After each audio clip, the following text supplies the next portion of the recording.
உறவுகளுக்கு இனியதொரு வணக்கம். நான் உங்கள் நண்பன் சரவணன். எதிர்பார்த்த ஒரு அப்டேட் என்னென்னு பார்த்தீங்கன்னா, ஆசிரியர் தேர்வு வாரியத்திலிருந்து, அதாவது மார்ச் 6ஆம் தேதியிலிருந்து 9ஆம் தேதி வரைக்கும், ஸோ 4 நாட்களாக வந்துட்டு கம்ப்யூட்டர் பேஸ்டு எக்ஸாமினேஷன் நடந்தது இல்லையா? ஸோ எதுக்கு? டிஎன்செட்.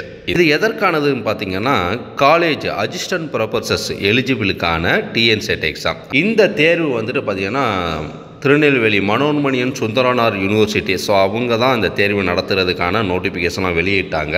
ஸோ அப்படி வெளியிடப்பட்டு கடைசியில் வந்துட்டு அந்த தேர்வை வந்துட்டு இப்போ டிஆர்பியே நடத்தலாம் அப்படிங்கிற ஒரு அனுமதி யூஜிசிலேருந்து கொடுத்ததுனால இந்த தேர்வை டிஆர்பி மார்ச் 6ஆம் தேதியிலேருந்து 9ஆம் தேதி வரைக்கும் ஸோ 2 வேளையாக நடத்தினாங்க. ஸோ அதற்கான தகவலாக தான் இதில் வேறு என்ன சொல்லப்பட்டிருக்கு அப்படிங்கிறத வாங்க பார்ப்போம். பார்த்திங்கன்னா டிஆர்பி வெப்சைட்டுக்கு உள்ளே போயிருங்க. உள்ளே போன உடனே அதில் வந்துட்டு நியூ அப்டேட் வரும் இல்லையா? ஸோ அந்த நியூ அப்டேட்டுக்குள்ளே வருவோம். இப்போ மார்ச் 13ஆம் தேதி இந்த அப்டேட், ரைட்டுங்களா? ஸோ இந்த மார்ச் 13 என்னென்ன அப்டேட்டுன்னா 2 விதமான அப்டேட்டு வந்திருக்குது.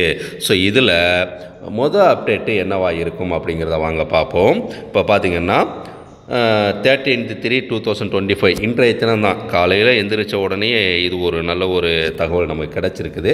ஸோ அதை தான் உங்கள்கிட்ட நான் கண்டிப்பாக பகிர்ந்து கொள்ளணும் அப்படிங்கிறக்காக தான் இந்த மெசேஜ் நான் பதிவு பண்ணுறேன். ஸோ நீங்கள் அதை கொடுத்த உடனே அடுத்து வந்து பார்த்திங்கன்னா இதோடைய ஒவ்வொரு தகவலும் இதில் கொடுக்கப்பட்டிருக்கு.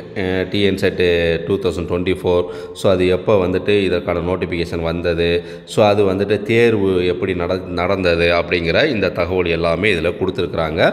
ஸோ இதில் என்ன நம்ம கவனிக்கக்கூடிய விஷயம் என்னன்னா, இப்போ மார்ச் 6லேருந்து 9 வரைக்கும் நடந்த 2 வேளை நடந்த இந்த தேர்வுக்கு, அதாவது பேப்பர் 1 பேப்பர் 2ன்னு 2 இருந்துச்சு. அதில் வந்து பேப்பர் 1 வந்துட்டு 50 கொஸ்டினும், பேப்பர் 2 வந்துட்டு 100 கொஸ்டினுக்காக மேஜர், அதுக்கு 100 கொஸ்டினுக்காக இப்போ 150 கொஸ்டின்ஸ், ஒரு கொஸ்டினுக்கு 2 மதிப்பெண், மொத்தம் 300 மதிப்பெண்ணுக்கான தேர்வு நடந்தது, ரைட்டுங்களா? இந்த தேர்வுக்கான ஆன்சர் கீ தான் வந்து இப்போ வெளியிட்டிருக்காங்க.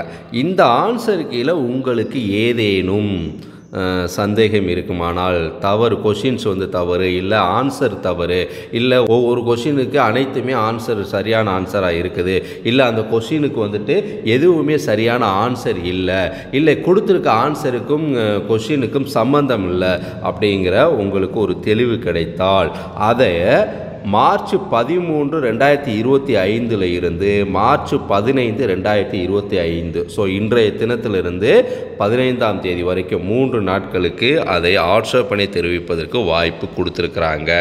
என்ன சொல்லியிருக்காங்க அப்படிங்கிறத வாங்க பார்ப்போம். இப்போ இந்த ப்ரெஸ் நியூஸை வந்து நம்ம எடுத்துருவோம். ஸோ இதை எடுத்துகிட்டு இதில் நம்ம தெளிவாக படிச்சுருவோம்.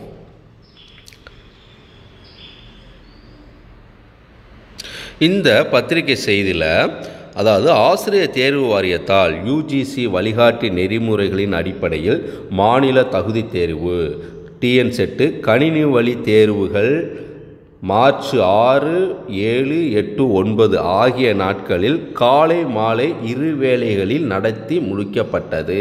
சரிங்களா? தற்போது தேர்வுக்கான கேள்விகளுக்கு உரிய தற்காலிக உத்தேச விடைக்குறிப்புகள் ஆசிரியர் தேர்வு வாரிய இணையதளத்தில் வெளியிடப்பட்டுள்ளது. தேர்வர்கள் தாங்கள் தேர்வு எழுதிய தேதியில் எந்த அமர்வில் தேர்வு எழுதினீர்களோ அந்த அமர்வுக்கு உரிய மாஸ்டர் கொஸ்டின் பேப்பர் டிஆர்பி வெப்சைட்டில் வெளியிடப்பட்டுள்ளது. தேர்வர்கள் வெளியிடப்பட்டுள்ள தற்காலிக விடைக்குறிப்பிற்கு இணைய வழியில் ஆட்சேபனை தெரிவிக்கும் போது உரிய வழிமுறைகளை தவறாமல் பின்பற்றி அதற்குரிய சான்றாவணங்களை இணைக்க வேண்டும். சான்றாவணங்கள் இணைக்கப்படாத முறையீடுகள் பரிசீலனைக்கு ஏற்றுக்கொள்ளப்பட மாட்டாது, அனைத்தும் முற்றிலுமாக நிராகரிக்கப்படும் அப்படிங்கிறதான். ஸோ நீங்கள் சான்றாவணம், நீங்கள் ஒரு கொஷின்ஸ் தவறு இல்லை ஆன்சர் தவறு, உங்களுக்கு இது வந்துட்டு சரி இல்லைன்னு ஒன்று தெரிஞ்சுன்னா அதற்கு சரியான ப்ரூஃப் நீங்கள் வைக்கணும். நீங்கள் அந்த சான்றாவணம் வச்சா தான் ஏற்றுக்குவாங்க. இல்லைன்னா இல்லை இந்த கொஷின் வந்துட்டு தவறாக இருக்குன்னு சும்மா மென்ஷன் பண்ணுறதெல்லாம் ஏற்றுக்கொள்ள மாட்டாங்க. மேலே என்ன சொல்லியிருக்கான்னு பார்த்தீங்கன்னா, ஆசிரியர் தேர்வு வாரியம் வெளியிட்டுள்ள தற்காலிக உத்தேச விடைக்குறிப்பின் மீது ஆட்சேபனை தெரிவிக்க விரும்பும் தேர்வர்கள் 13/3/2025 முதல் 15/3/2025 வரை ஆசிரியர் தேர்வு வாரிய இணையதள முகவரியில் மட்டுமே ஆதாரங்களுடன் பதிவு செய்திடல் வேண்டும். ரைட்டுங்களா. அப்போ இந்த 3 நாளில் ஆசிரியர் இணையதளத்தில் மட்டும்தான் நீங்கள் பதிவு செய்யணும். அதை விட்டுட்டு தபால் அனுப்புறது இல்லை வேறு ஏதாவது மெயில் அனுப்புறது இப்போ பிற வழியில் வந்து நீங்கள் ஏதாவது முறையீடு செஞ்சாலும் அது ஏற்றுக்கொள்ளப்படாது, அது நிராகரிக்கவும் செஞ்சிருவாங்க அப்படிங்கிறதையும் சொல்லியிருக்கிறாங்க. இந்த ஆட்சேபனை தெரிவிக்கக்கூடியது ஸ்டாண்டர்டு பாட புத்தகங்கள் மட்டுமே ஆதாரமாக அளிக்க வேண்டும். ரைட்டுங்களா. இதில் கையேடுகள் மற்றும் இணையவழி ஆவணங்கள்லாம் இருக்கு இல்லையா, அதை ஆதாரங்களாக நீங்கள் வச்சா ஏற்றுக்கொள்ளப்பட மாட்டாதுன்னு சொல்லிட்டாங்க. அப்போ ஸ்டாண்டர்டு புத்தகம் தான். ரைட்டுங்களா. ஸோ இந்த தகவலை சொல்லி வல்லுநர்கள் முடிவே இறுதியானது அப்படிங்கிறதையும் இதில் தெரிவிச்சிருக்கிறாங்க. சரிங்களா. ஸோ இது பத்திரிகை செய்தியில் கொடுக்கப்பட்டுள்ளது. இப்போ இதில் வந்துட்டு ஆன்சர் கீ எப்படியாக வந்துட்டு இருக்குது அப்படின்னு பார்ப்போம்.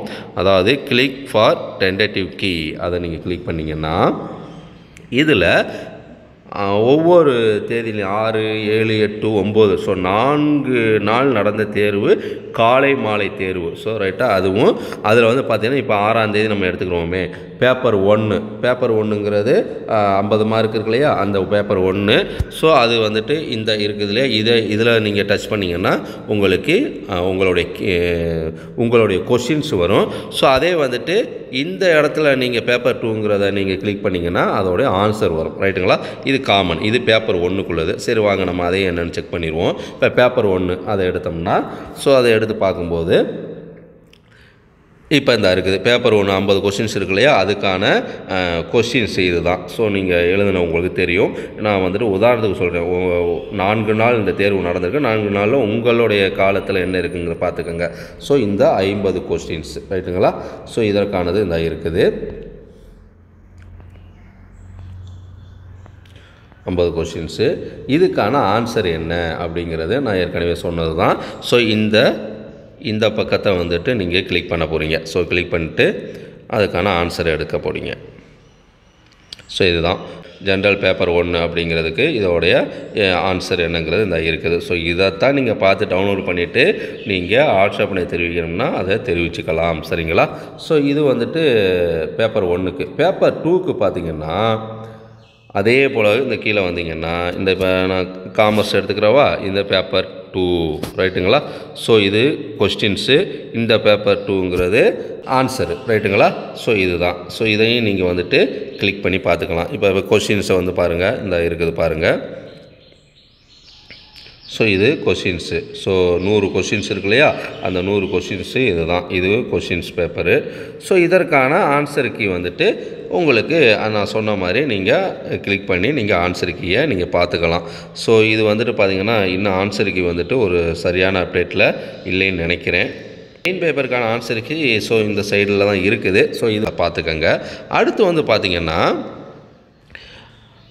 இப்போ இதெல்லாம் நீங்கள் பார்த்தாச்சு. கொஷின்ஸ் எடுத்துட்டீங்க, ஆன்சருக்கு எடுத்துட்டீங்க, அதை வந்துட்டு நீங்கள் என்ன சரி தவறுங்கள்லாம் பார்த்துட்டீங்க. இதுக்கப்புறம் ஏதாவது ஆட்சேபனை தெரிவிக்கணும் அப்படிங்கிற போது ஸோ இந்த கீயை பார்க்கும்போதே உங்களுக்கு ஒரு ஐடியா கிடச்சிடும், நம்ம எத்தனை மார்க் எடுக்க போகிறோம்னு தெரிஞ்சிடும். இதுலேயும் நான் வந்துட்டு இந்த இது கரெக்டாக தான் பண்ணியிருக்கேன், இது வந்து ராங்காக இருக்குது. ஸோ இப்போ இதை வந்துட்டு நான் அந்த மதிப்பெண்ணை நான் வாங்கணும் அப்படின்னு உங்களுக்கு ஒரு முடிவு வந்துருச்சுன்னா நீங்கள் ஃபஸ்ட்டு இருக்குது இல்லையா ஆட்சேபனை கண்காணிப்பு இருக்குது கிளிக் செய்வோம்ட்டு அதை கிளிக் பண்ணிடுங்க. ஸோ இதை கிளிக் பண்ணிவிட்டு இதில் இந்த இடத்துல உங்களுடைய ரிஜிஸ்டர் நம்பர் அதை கொடுத்துருங்க. இந்த இடத்துல உங்களுடைய டேட் ஆஃப் பர்த் ஸோ நீங்கள் கிளிக் பண்ணாலே உங்களுக்கான டேட் ஆஃப் பர்த்தோட நீங்கள் இதிலேயே செலக்ட் பண்ணிடலாம். ரைட்டுங்களா. Date of birth. அதுக்கடுத்து இங்கே நீங்கள் எந்த தேதியில் தேர்வு எழுதுனீங்க, அதாவது 6ஆம் தேதியா 7ஆம் தேதியா 8ஆம் தேதியா 9ஆம் தேதியாங்கிறது அது. சரி முடித்த உடனே இதில் காலை மாலைன்னு இருக்கு இல்லையா, ஸோ அப்போ இங்கே அது போகணுன்னா ஆஃப்டர்நூனுங்கிறது அதை நீங்கள் கிளிக் பண்ணிடணும். சரிங்களா. கிளிக் பண்ணிவிட்டு அடுத்து கேப்ஷா நம்பர், இந்த நம்பர் இருக்கு இல்லையா, இந்த கேப்ஷா நம்பரை இந்த இடத்துல டைப் பண்ணிவிட்டு அதில் எப்படி கொடுத்துருக்கோ அதே மாதிரி டைப் பண்ணணும். டைப் பண்ணிட்டு இங்கே சப்மிட் கொடுத்துட வேண்டியதான். ரைட்டுங்களா. ஸோ சப்மிட் கொடுத்த உடனே இதில் என்ன சப்மிட் கொடுத்தாச்சே அடுத்து என்ன பண்ணுறது அப்படின்னா அடுத்த காலம் ஓப்பன் ஆகும். அந்த காலத்தில் நீங்கள் எந்த கொஷினுக்கு நீங்கள் ஆட்சேபனை தெரிவிக்கிறீங்களோ அந்த கொஷின் நம்பர் கொடுத்துட்டு அதற்கான ப்ரூஃப் ஸ்டாண்டர்டு புத்தகத்தில் இருக்க ப்ரூஃப் இருக்கு இல்லையா, அந்த ப்ரூஃபையும் நீங்கள் அதில் அப்லோடு பண்ணிடுங்க. ரைட்டுங்களா. ஸோ அப்லோடு பண்ணி நீங்கள் சப்மிட் கொடுத்துட்டீங்கன்னா ஆட்டோமேட்டிக்காக சப்மிட்டு போயிடும். ரைட்டுங்களா? அதுக்கப்புறம் அதை வந்துட்டு சரி தவறுண்டு அதை முடிவு பண்ணுறது டிஆர்பியோடைய வேலை. ரைட்டுங்களா? ஸோ இப்படியாக நீங்கள் வந்துட்டு சப்மிட் கொடுத்துடலாம். இதில் என்னென்னா இப்போ இதற்கான தேர்வு இந்த ப்ராசஸ் முடிஞ்ச உடனே காலேஜ் அசிஸ்டன்ட் ப்ரொஃபஸர் இருக்காங்க இல்லையா, அதுக்கான 4000 போஸ்டிங்கான நோட்டிஃபிகேஷன் ஏற்கனவே வெளியிடப்பட்டு அந்த தேர்வுக்கு இந்த செட் எக்ஸாம் அப்ளை பண்ணியிருந்தவங்களும், அதாவது மனோன்மணியம் சுந்தரா யூனிவர்சிட்டியில் அப்ளை பண்ணோம் இல்லையா, அப்படி பண்ணியிருந்தவங்களும் அந்த டிஆர்பி அசிஸ்டன்ட் ப்ரொஃபஸர்ஸுக்கு நீங்கள் அப்ளை பண்ணலாம் அப்படிங்கிற வாய்ப்பு கொடுத்துருந்தாங்க. ஸோ இப்போ என்ன அப்படின்னா அதில் அப்ளை பண்ணியாச்சு. இப்போ தேர்வு ஜூன் மாதம் நடத்துவதற்கு வாய்ப்பு இருக்குது. ஸோ நம்ம 90% நம்பலாம். ரைட்டுங்களா? ஸோ அப்போ ஜூன் மாதம் அந்த தேர்வு நடக்கிறதுனால இப்போ இந்த டிஎன் செட்டு இந்த தேர்வுக்கான ரிசல்ட்டு கூடிய விரைவில், ஏன்னா இது வந்துட்டு ஒரு கட் ஆஃப். அப்போ கட் ஆஃப்ங்கிற போது இப்போ ஏற்கனவே கடந்த காலங்களில் பார்த்திங்கன்னா 15% வரைக்கும் கட் ஆஃப் எடுத்துருக்குறாங்க, 6% வரைக்கும் கட் ஆஃப் எடுத்துருக்குறாங்க. ஸோ எத்தனை பெர்சன்டேஜ் கட் ஆஃப் வந்துட்டு எடுக்க போகிறாங்க?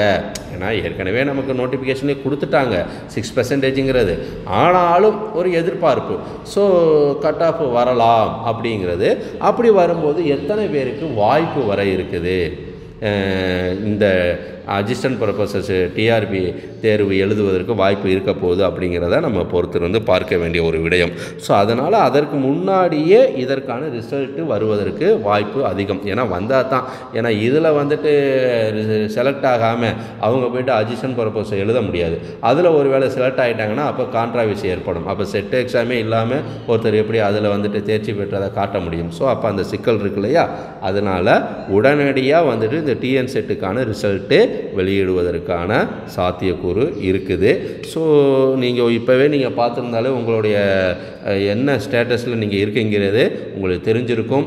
ஸோ நல்ல வாய்ப்பு உங்களுக்கு வந்திருக்குது. அடுத்த தேர்வுக்கு அசிஸ்டன்ட் பர்பஸஸுக்கு உங்களை பயன்படுத்தி கொள்ளுங்கள். இது போன்ற அடுத்தடுத்த நகர்வுகளை நீங்கள் தெரிந்து கொள்வதற்கு நம்ம சேனலை சப்ஸ்கிரைப் பண்ணி வச்சுக்கோங்க. மீண்டும் ஒரு நல்லதொரு வாய்ப்பில் சந்திப்போம். நன்றி, வணக்கம்.